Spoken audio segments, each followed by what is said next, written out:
High everyone, welcome back to my channel. আশা করছি সকলেই ভালো আছেন। যেহেতু শীতকাল চলে এসেছে, তো একটা রেসিপি তো আপনাদের সাথে শেয়ার করতেই হবে। তো চলে আসলাম ফুলকপি এবং শোল মাছের ঝোলের রেসিপি। তার আগে আমার পাখিগুলো ঠিক কেমন আছে সেটা দেখাচ্ছি। আমরা সবাই যে যার মতো নিজেদের বাড়ি তৈরি করতে ব্যস্ত, তাই না? সবাই চায় আমাদের একটা নিজেদের সুন্দর বাড়ি হবে। ঠিক সেরকমভাবে দেখতে পাচ্ছি যে আমার পাখিগুলো তার নিজেদের বাসা তৈরি করার জন্য ব্যস্ত। খড়কুটো আমি যেটুকুই দেই খাঁচার আশেপাশে, যেহেতু এটা খাঁচায় আছে, সেটুকু নিয়েই তারা তাদের ঘর তৈরি করতে ব্যস্ত।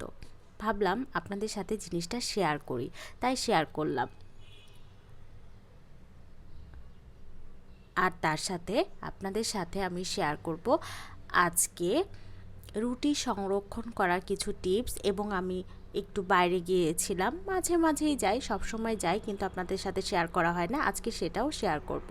ফ্রিজে এই মাছটা ছিল, সেটা বের করে নিলাম। আসলে কাটা হয়নি, এই জন্য এখন কেটে একবারে রান্না করে নিব।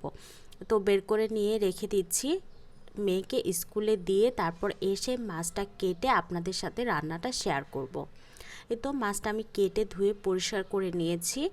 আপনারা চাইলে অনেকেই দেখি শোল মাছের চামড়াটা ফেলে দেন, সেক্ষেত্রে ফেলে দিতে পারেন, কিন্তু আমি এভাবে কেটে নিয়েছি। একটা ফুলকপি নিয়ে নিয়েছি। এখন তো ফুলকপির সিজন, সবার বাসায় এই কমন তরকারি হবেই, তাই না? তো ফুলকপি আলু আমি কেটে একদম আধা ঘন্টার মতো পানিতে ভিজিয়ে রাখবো। ফুলকপি রান্নার আগে অবশ্যই একটু পানিতে ভিজিয়ে রাখবেন। সকালে আমার যে হেল্পিং হ্যান্ড আছে, কিছু রুটি বানিয়ে দিয়ে গেছে। তো রুটিগুলো যখন একদম ঠান্ডা হয়ে যাবে, রুম টেম্পারেচারে চলে আসবে, ঠিক সেই পর্যায়ে রুটির বক্সে আমি রুটিগুলো রেখে 3-4 দিন মতো খেতে পারি। এভাবে রুটি বানিয়ে রাখলে ঝামেলা একদম কম হয়। এই রুটি বক্সটা আপনারা যে কোনো আরএফএল শোরুমে গেলেই পেয়ে যাবেন। তো চলুন এখন রান্নাটা শেয়ার করি। প্রথমে আমি প্যানে কিছুটা তেল দিয়ে দিচ্ছি। তেলটা যখন গরম হয়ে যাবে তার মধ্যে দিয়ে দিচ্ছি সামান্য একটু হলুদ গুঁড়ো এবং লবণ। এই লবণ এবং হলুদের মধ্যে আমি ফুলকপি আলুটা ভেজে নেব। ফুলকপি আলু ভেজে নিয়ে একবার রান্না করে দেখবেন, খেতে অনেক বেশি মজা হয়। অনেকে আছে যারা সরাসরি রান্নাতে দিয়ে দেন, সেটা একরকম, এরকম ভেজে নিলে কিন্তু রান্নার টেস্টটা অনেক বেড়ে যায়। সেম প্যানের মধ্যে আমি আরও কিছুটা তেল দিয়ে নিচ্ছি। তেলটা যখন খুব ভালো করে গরম হয়ে যাবে তার মধ্যে দিয়ে দিচ্ছি কেটে রাখা পেঁয়াজ কুচি। পেঁয়াজ কুচিটা পরিমাণ মতো দিয়ে দিয়েছি। পেঁয়াজটা হালকা একটু ভেজে নিয়ে এর মধ্যে দিয়ে দিচ্ছি হাফ চা চামচ পরিমাণে গোটা জিরা। ঝোলের তরকারিতে একটু গোটা জিরা তেলের মধ্যে দিয়ে রান্না করবেন, দেখবেন খেতে অনেক বেশি ভালো হয়। এখন এটাকেও 1-2 মিনিট একটু ভেজে নেব। ভেজে নেওয়া হয়ে গেলে এর মধ্যে দিয়ে দিব বাটা মশলা। প্রথমেই দিয়ে দিচ্ছি এখানে প্রায় 1.5 চা চামচ পরিমাণে পেঁয়াজ বাটা। ঝোলের তরকারিতে অবশ্যই পেঁয়াজ বাটা দিবেন। দিয়ে দিচ্ছি 1 চা চামচ পরিমাণে আদা বাটা, 1 চা চামচ পরিমাণে রসুন বাটা। এখন সামান্য একটু পানি দিয়ে নেড়ে চেড়ে তারপর এর মধ্যে দিয়ে দিচ্ছি গুঁড়া মশলাগুলো। দিয়ে দিচ্ছি মরিচ গুঁড়ো, হলুদ গুঁড়ো, ধনিয়া গুঁড়ো। মরিচটা যে যার স্বাদ মতো, হলুদ গুঁড়ো, ধনিয়া গুঁড়ো এবং জিরার গুঁড়ো দিয়েছি 1 চা চামচ করে। দিয়ে দিচ্ছি স্বাদ মতো লবণ। লবণটা অবশ্যই পরে আরও একবার চেক করে নেবেন, যারা একদম নতুন রাঁধুনি তাদের জন্য। যারা একদম রান্না পারেন সবসময় তাদের জন্য কিন্তু আমার রান্নাগুলো নয়। তো মশলাটা খুব ভালো করে কষিয়ে নিয়ে এর মধ্যে দিয়ে দিচ্ছি সেই কেটে রাখা মাছগুলো। মাছ দিয়ে এটাকে আমি 3-4 মিনিট কষিয়ে নেব। কষিয়ে মাছটাকে উঠিয়ে নেব। অনেকে আছে যারা ভাজা মাছ ছাড়া একদমই খেতে পারে না, তারা চাইলে একটু লবণ, হলুদ, মরিচ দিয়ে একটু ভেজে নিয়েও রান্না করতে পারেন। আমি 5 মিনিটের মতো কষিয়ে নিয়ে মশলা থেকে মাছগুলো উঠিয়ে নিয়ে তার মধ্যে দিয়ে দিয়েছিলাম সেই ভেজে রাখা ফুলকপি আর আলু। এটাকে 5-7 মিনিট একটু কষিয়ে নিয়ে তারপর এখানে আমি দিয়ে দিব পরিমাণ মতো ঝোলের জন্য পানি। যে পরিমাণে পানি দিব তাতে যেন সবজিগুলো এবং মাছটা খুব ভালো করে রান্না হয়ে যায়। একবারে আমি পানি দিয়ে দিলাম পরিমাণ মতো। তারপরে সে কষিয়ে রাখা মাছগুলো দিয়ে দিচ্ছি। মাছ দিয়ে আমি এটাকে ঢাকনা দিয়ে রান্না করব 10 থেকে 15 মিনিটের মতো।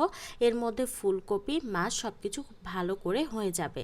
আমার রেসিপিগুলো কিন্তু যারা একদম নতুন রাঁধুনি তাদের উপকারে আসবে, কিন্তু যারা আছে অনেকে রান্না অনেক এক্সপার্ট তাদের জন্য না। এখন ঠিক রান্না শেষ করার 5 মিনিট আগে দিয়ে দিলাম ভাজা জিরার গুঁড়ো রান্না শেষে যদি এই ভাজা জিরার গুঁড়ো দেওয়া যায় তরকারির টেস্টটা কিন্তু অনেক গুণ বেড়ে যায়। অবশ্যই চেষ্টা করবেন তরকারি রান্নার একদম শেষের দিকে ভাজা জিরার গুঁড়ো দিয়ে 5 মিনিট রেখে নামিয়ে নিতে। কেউ চাইলে কিন্তু এখানে ধনিয়া পাতাও দিতে পারেন, কিন্তু যাদের গ্যাস্ট্রিকের সমস্যা আছে তারা কিন্তু একদমই ধনিয়া পাতা দিবেন না, তারা ধনিয়া পাতাটা অ্যাভয়েড করবেন। কিন্তু যারা খেতে পারেন বা যাদের গ্যাসের সমস্যা নেই তারা অবশ্যই ধনিয়া পাতা দিবেন।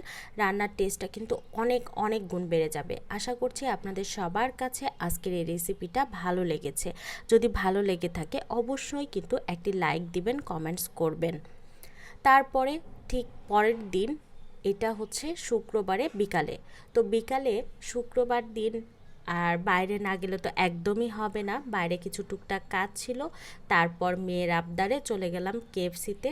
তো কেএফসিতে আজকে আমি কি কি খেয়েছি সেটাই দেখাচ্ছি।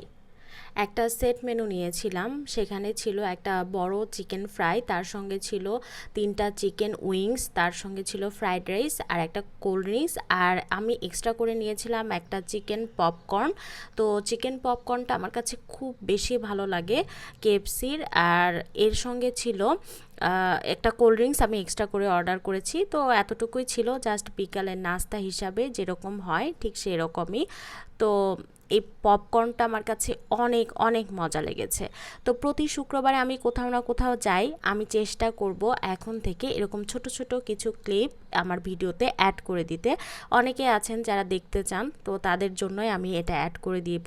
যদিও আমার বাইরে এরকম ভিডিও করতে খুবই লজ্জা লাগে, আমি একদমই বাইরে ক্যামেরা অন করে ভিডিও করতে পারি না, কিন্তু অনেকে আমার কাছে বলেছেন এরকম ভিডিও দিতে, তো সেই জন্য আমি অ্যাড করে দিলাম। যদিও এটা ফুড ব্লগিং মতো না, এমনিতেই আমি জাস্ট সেট করে দিলাম। তো ভালো থাকবেন, আল্লাহ হাফেজ।